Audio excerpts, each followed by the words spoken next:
Hey guys, well, welcome to this video. It is going to be a very long video, I feel like. I'm going to try to leave it as raw and unedited as possible because I want this to just be a conversation between me and you. I've got a few things to say before I get started here. The first of which is if you're struggling with the kind of impulses that I was dealing with, I want you to do yourself a favor and I want you to look at the resources in the description box below. That's a great place to start if you're struggling. I also recommend talking to a professional first. It is good to talk to friends and family, and you should, though that can have varying results, but talking to a professional is always the correct thing to do. I think my biggest regret from this last summer was not going to professionals and instead going to colleagues and friends and family, and certainly talking to it about to critics and fans was a horrible decision. So keep that stuff offline. Talk about it with your friends and your family. Definitely save it for the professionals. We'll talk about that a little bit more later. If you've been paying attention to my channel for a while, it might actually be very surprising you even saw this thumbnail because the algorithm just doesn't serve up my videos as much as they used to. And I'm not blaming the algorithm. I'm blaming myself. I'm blaming the last couple of years of my life. People are just kind of tired of clicking on my face. A lot of that has to do with the big mistakes I've made over the last couple of years. Some of it has to do with the changes to my body, the changes to my face, my teeth. Some of it has to do with the changes to the person that I am that the last 2 years has done to me. And I get it. I understand it. The good news is I've been prepared for this eventuality for a really long time. Every YouTuber needs to prepare for this. Every content creator needs to prepare for this. Fortunately for me, I saved up a good chunk of money. I've invested it. Those investments will hopefully pay off. We'll see what happens, right? And I'm not done creating content. In fact, this is the first in a series that I don't know what I'm going to call it. Maybe like setting the records straight or getting to know me or the truth. But I really want to just like sit down and have long conversations with you guys about some of the stuff that I've gone through, some of the stuff that I've dealt with, some of the rumors you may have heard about me, my perspective on things you might know about me. And, I know mostly it's just going to be core fans who love me and support me no matter what. There might be a few critics who see this. There might be a few people who believe the worst in me who will see this, but that's not the intention here. The intention here is to use what's left of my YouTube voice to hopefully do a little bit of good. Now, I'm going to ask a favor of you. This video is probably demonetized. If you know somebody, a friend or family member you think who should hear what I have to say in these videos, share it with them. And I hope that maybe you can learn something from it. They can learn something from it because my YouTube mission statement was always very simple. I wanted people to learn from my mistakes. I wanted people to learn from me. If I got something right, which I did a few times throughout my YouTube career, maybe they can learn from that. And if I get something wrong, which is mostly what I did in the last 14 years of being on this platform, they can learn from that. So what I want to talk to you about today is, I think a lot of my core fans, a lot of people only watch this channel may not even know this, but last summer I was suicidal. And it was about this time last year that I made that decision to exit stage right, I guess is an interesting way to put it as a content creator. And I want to talk about why I was feeling that way. I want to talk about my experiences with those feelings and where I changed my mind and why. Because I think that's where the real lesson is. So if you're going to listen to this video, try to take whatever amount of time you need to get all the way to the end, because the end is the important part of this video. If you get bored, try to skip through to the 2/3 point so that you can hear the important message of this video. But so I have to go back to my gastric bypass surgery, which was then quickly followed by my divorce. And when it comes to gastric bypass surgery, during the 6-month prep work we were doing for that, they talked about how important support structure is, You got to have your friends, you got to have your family, you got to have people to help you, you got to have therapy, you've got to have that kind of thing, somebody to help you physically, like a nurse or maybe like a family member, and people to help you mentally and emotionally, because there's going to be a lot of really rough changes. And unfortunately for me, the major portion of my support structure was based almost entirely on my ex-wife. But me and my ex-wife weren't really working.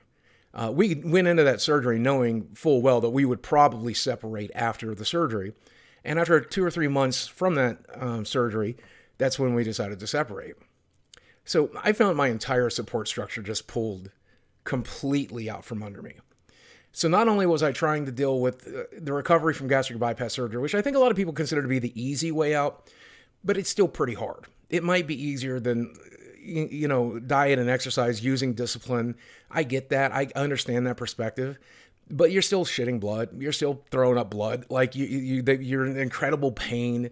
And you're still dealing with all the emotional and physical changes. And like, if you're dealing with food addiction, like I have, like I always have, like I do now, it can be very difficult to not be able to use food to self-medicate, to self-soothe. And I found myself in that position. So I was going through what I think is probably one of the most difficult things for a person to go through in their lives, which is a divorce.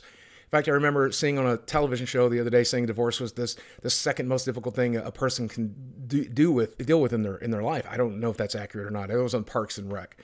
But I would say it's one of the most difficult things I've certainly dealt with, and I've dealt with some pretty difficult stuff. I completely lost my mind.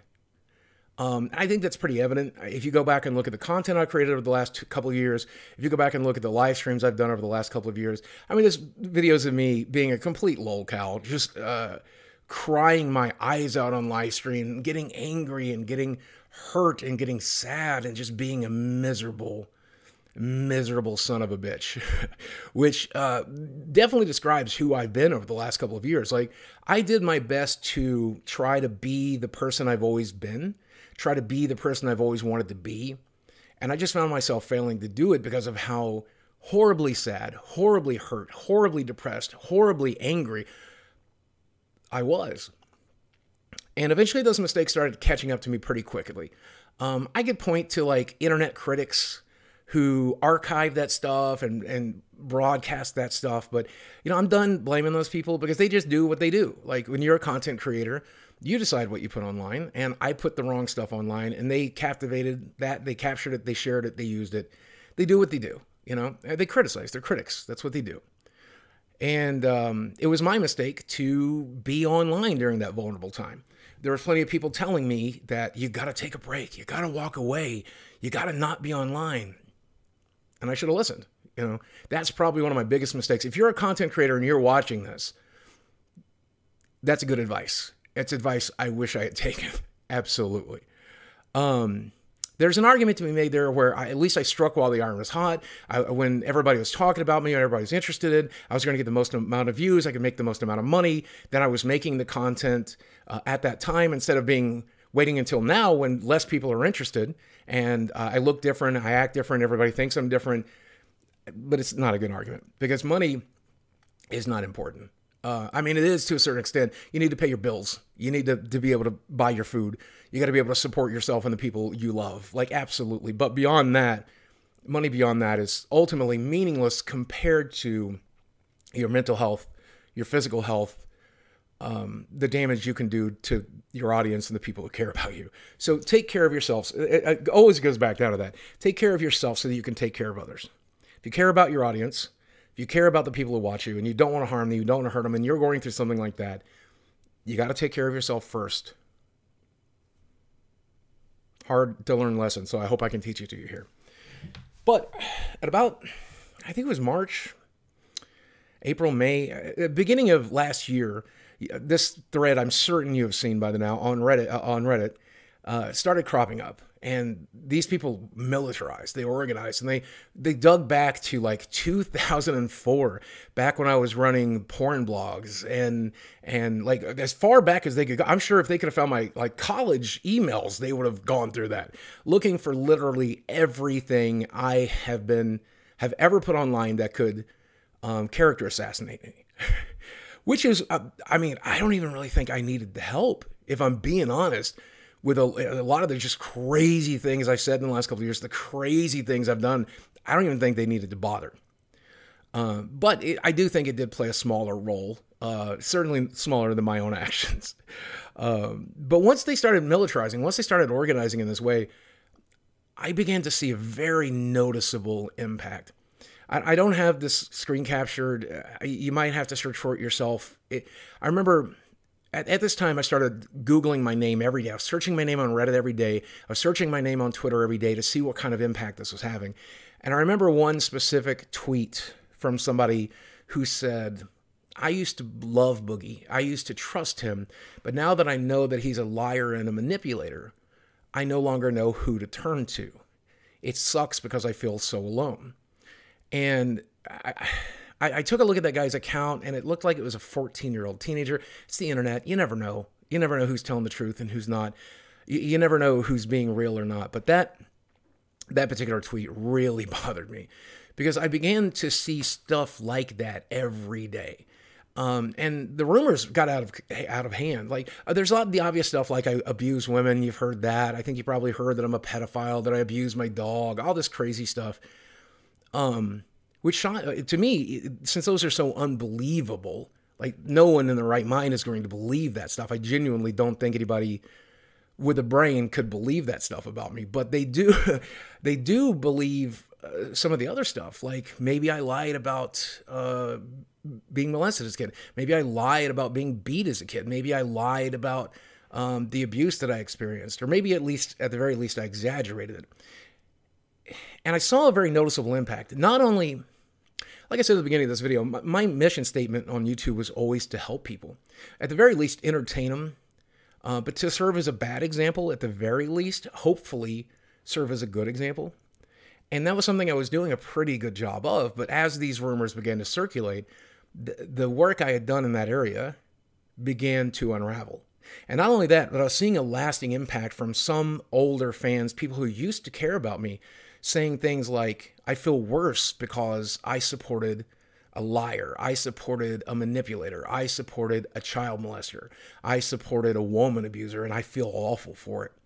And I began to realize that this 4.5 million subscriber base that I have, these tens of millions of people that have seen my videos, the people that I tried to help, at the very least tried to entertain, would be made worse for having known me because they believe that stuff. So I started using my logical brain and weighing one side against the other, and began to realize that if I were to harm myself, if I were to take my own life, that would hurt these people, but it would hurt them far less. This was not accurate. This was what I was thinking, but I know it to be wrong now. But it would hurt them far less than hearing these rumors, believing them, and then taking away that damage. So I began to make plans. The first plan I made was, how would I exit YouTube? I wanted to upload one last video. That video I did upload on the date that I chose, July 24th, 2019. That's the Francis My Way video. I'm sure, hopefully you've seen it. I'm really proud of that video. It was going to be my last video. It got professionally produced by a very talented musician, a musical producer. Name escapes me right now, and I apologize for that. I'd look it up, but it would slow down the pacing of the video. But I really appreciate the wonderful job they did on it. We shot the video with my friends, and it was about May of this time last year that I started talking openly about my plans. And a lot of people have said that is, I mean, I've heard this from friends and family, and I think it's a very truthful way to feel. I think it's justified for them to feel this way. A lot of people took it as manipulative. It's certainly not how I intended it. But what I would say to people is like, look, this is the problem I have. The problem I just explained to you, where these rumors are circulating. It's damaging the people I once tried to help. Of course, it's damaging my own career, my own livelihood, my own self-esteem, my own mental health. But that is fine. I'm used to being miserable, right? I've been miserable for 45 years. I don't suspect it's going to change anytime soon.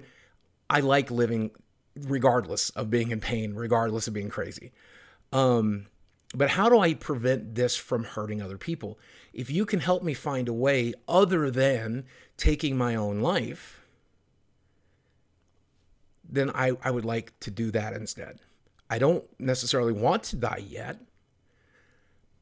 I just don't want to hurt people. And I feel like every single day since I was seeing 500 loss of subscribers, 1,000 loss of subscribers, that meant every day that I chose to get out of bed, every day that I chose to wake up, every day that I continued to live was another day that 1,000 people more got hurt.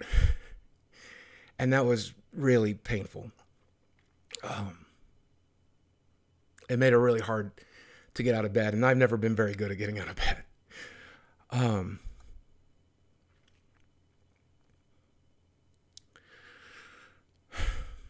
so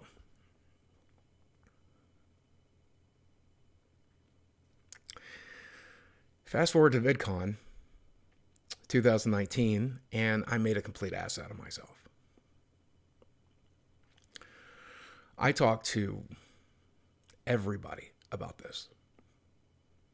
Hank and John, Cat Black, who very notably made Instagram videos about it. Ian iDubbbz. Some of your favorite creators. Certainly, an old friend of mine, McJuggernuggets, kid behind the camera, Lance Stewart. And they always had the same answer.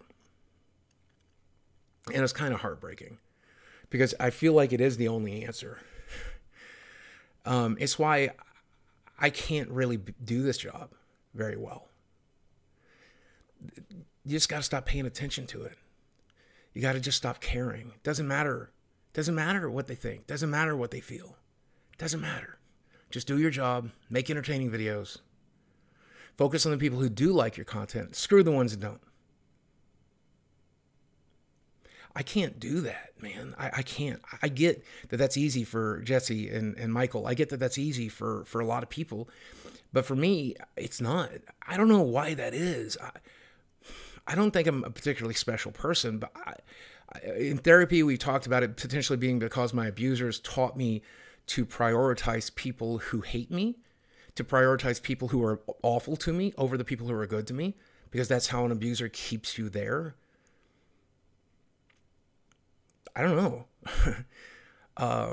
But I do know I can't just turn it off. If I could, the last couple of years of my life probably would not have been as damaging because I continued to engage with these people and talk with these people. The only reason the internet as a whole knew that I was suicidal was because I engaged with one of my critics online who then went to make a YouTube video about it, exposing that private conversation that we had and showing the part where I talked about my suicidal plans with her. And it was absolutely stupid of me to have that conversation with that person to begin with. It's my own fault. I was telling her something I thought would make her happy because she certainly seemed to be one of the people that would like to see me gone. But it goes back to what I said earlier. You can't talk to internet strangers about this stuff. You got to save it for professionals. Save it for your friends and family too, but that can be very difficult for them to handle. That can be very damaging. I damaged so many relationships and so many friends. Did permanent damage to a lot of really good people who've been really good to me. I ruined some VidCon moments for some of these people. I mean, it was horrible and selfish and self-centered for me to put that on these people when that is best put on friends and family and best put on professionals. Go to professionals. The resources are there. That's where I should have went. So the happy ending is here. I'm here. I was so terrified that Reddit thread would be seen by millions of people. And I was even more afraid that someone like Philip DeFranco or Keemstar or someone else like that would pick up that thread and broadcast it for the world. But I'm here. Keemstar did exactly that, by the way. Go check his Twitter timeline. He took that exact Reddit thread, tweeted it out several times. He had a very personal vendetta against me and just came at me with the full force of Keemstar law and just did his thing. And I survived it. I'm here. My YouTube channel's dying. My online career is dying. My reputation is gone for a lot of people. But I'm still standing. And that's awesome.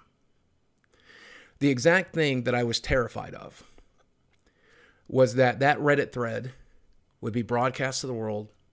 A young gentleman by the name of Christopher Tom who had cancer, beat cancer, and then went on to destroy my career by signaling and broadcast signaling my mistakes and that Reddit thread and every stupid thing I've ever done happened. The exact thing I was terrified of.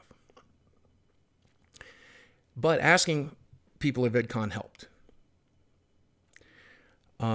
I won't say his name, but I'll send him this video. Someone reached out to me and said that I heard you were looking for a very specific way to be helped. And I was looking for a medication, an illegal drug by the name of DMT. And yeah, I'm absolutely admitting to breaking the law in this video, because I had read many, many studies that say that this drug can help people with post-traumatic stress disorder, with anxiety disorders.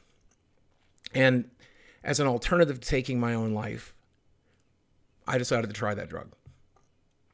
And I did it in a room full of people that love me. YouTubers who I promise you've watched and known. And it helped waken up parts of my mind that I feel like have been broken for a really long time. And it allowed me to begin to understand and reason through the problem in a way that I already wasn't. I realized that people are going to be hurt, but there's going to be a good number of people, hopefully you watching this video, who saw those rumors and learned to forgive. Or better yet, saw those rumors and saw the truth through them, that most of it's bullshit. And those people, I couldn't do this to. If 99 out of 100 people, if 4.4 million of the 4.5 million people that watched me believed I was a wife-beating, dog-raping child molester, if only 100,000 people, if only 1,000 people, if only one person still believed in me, I need to be here for that person. I knew when that video that inevitably came out, that the world saw, happened, I would survive. I'd still be here, and I could be here for myself, and I could be here for them. I realized that even if Keemstar just decided one day that I was a piece of shit and he was going to end me, I would survive it. Those things came to pass, and I did. Now, I don't know what my future looks like. It looks like YouTube is no longer going to be a sustainable way to make a living, and that's okay. I'll find a new way. I have savings. I got a bunch of toys in the background I can sell. I got magic cards I can sell. I'll figure it out. I've got money invested in the stock market. The stock market has to rebound. Has to. So it will. And I'll just wait. I don't know what the future will bring. I have no clue. And it's terrifying. And my anxiety disorder keeps me awake at night all the time thinking about it. But at least I have a future. Because if I had taken my life on July 24th the way I had planned, we wouldn't be having this conversation.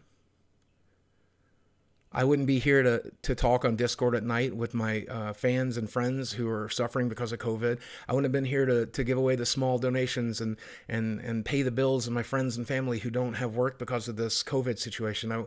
I wouldn't have been here to entertain you this last week with a music video and the stuff that I've dropped, or to set with you on live streams, or to take care of my dog, or more importantly, I think, and this is something I often lose sight of, take a walk, watch a show, eat a meal, do something nice for myself. I don't prioritize like that. I really don't. I do the bare minimum for me and try to do the most I can for others. Maybe that's an important reason I'm still here.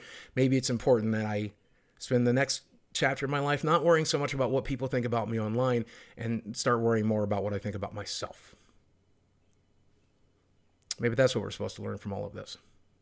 But here's the lesson that I want you to take from this video. I've survived a great many things. My own suicide attempt when I was 15. My suicidal plans last year when I was 45. I've survived character assassination on the internet. I've survived my own stupid mistakes. I have survived accusations that no man should ever have to have levied on him. I survived child abuse. I've survived homelessness. And whatever comes next, I'll survive it too. And if I can do that, and the internet knows I'm one of the weakest people to ever live, I'm one of the most sensitive, most just childish, just weak, arrested development, you know, just fucking mentally ill, like if I can survive it, you can. Like, you can do this. That's a good reason to stay here. So that I can prove to you, you should too. Can't believe how wrong I almost got that this summer. Can't believe it was I can't believe I had the exact opposite in my mind. What a mistake that would have been.